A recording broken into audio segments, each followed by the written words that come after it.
నమస్తే, welcome to Kaiser news.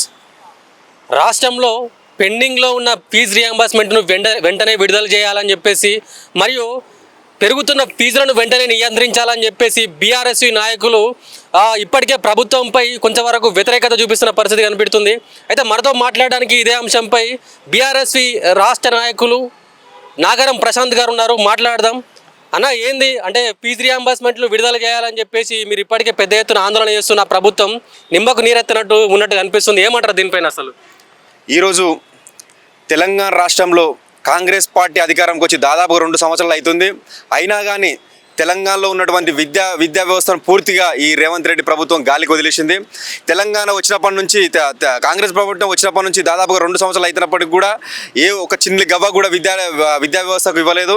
దాదాపు కనీసం ఒక విద్యా సమస్యలు చెప్పుకోవడానికి కనీసం ఒక విద్యాశాఖ మంత్రి కూడా లేడు ఈ కాంగ్రెస్ ప్రభుత్వంలో.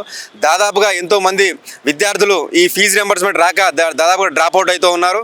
కాబట్టి మేము కాంగ్రెస్ ప్రభుత్వాన్ని ఒకటే మేము డిమాండ్ చేస్తూ ఉన్నాం. వెంటనే పెండింగ్లో ఉన్న 8,000 కోట్ల పెండింగ్ బకాయిలు విడుదల చేయాలని మేము బీఆర్ఎస్వి తరఫున యావత్ విద్యార్థి తరఫున మేము హెచ్చరిస్తూ ఉన్నాం కాంగ్రెస్ ప్రభుత్వం. ఒకవైపు మెయిన్గా ఇటు ఫీజు రియంబర్స్మెంట్ ఇటు పెండింగ్లో ఉండగా ఇటు ఇంజనీరింగ్ కాలేజీలు అంటే మోతాదులో ఫీజులు పెంచడం జరుగుతుంది. దీన్ని ఎట్లా చూస్తారు అసలు? ఈ కాంగ్రెస్ ప్రభుత్వం ఏదైతే ఉందో ఇది కాంగ్రెస్ పార్టీ అంటేనే కరప్షన్ పార్టీ. కాంగ్రెస్ పార్టీకి కరప్షన్కు డెఫినేషనే కాంగ్రెస్ పార్టీ అని మేము తెలియజేస్తూ ఉన్నాం.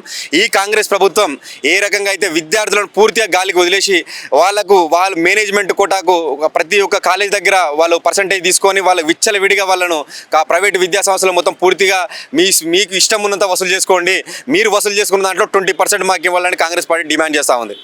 సో అంటే మెయిన్గా ఇంకొక విషయం మాట్లాడుకుంటే అంటే ఇక్కడ సకాలంలో స్కాలర్షిప్లు విడుదల కాక విద్యార్థులు విద్యకు దూరం అవుతున్నట్లు కూడా మనకు కొంతవరకు కనిపిస్తుంది. దానిపైన ఏమంటారు మీ బీఆర్ఎస్ నాయకులు? కాంగ్రెస్ పార్టీ ఏదైతే విద్యార్థులను పూర్తిగా గాలికి వదిలేసి అదేవిధంగా ఈ కాంగ్రెస్ పార్టీ విద్యార్థులకు చిల్లి గవ్వ విడుదల చేయకుండా ఎంతోమంది విద్యార్థులు ఇక్కడ డ్రాప్ అవుట్ అవ్వాల్సి వచ్చింది.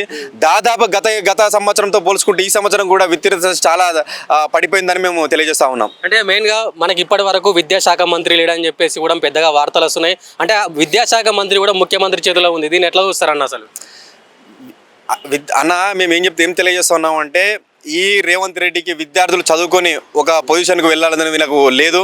కాబట్టి విద్యార్థులకు ఒక ఇంతవరకు గవర్నమెంట్ వచ్చిన తర్వాత ఒక రూపాయి కూడా ఇవ్వడానికి మన కాంగ్రెస్ పార్టీ విద్యార్థులను పూర్తిగా 8,000 కోట్ల పెండింగ్ బాకాలు అయిపోయినాయి. అరే విద్యార్థులకు పాపం టీసీలు తీసుకోవాలంటే ఎంతోమంది విద్యార్థులు ఫీజులు కట్టుకోవాలంటున్నారు. అరే వాళ్ళని అడిగితే స్కాలర్షిప్ రాలే, మేమేం చేయాలని వాళ్ళు అంటున్నారు.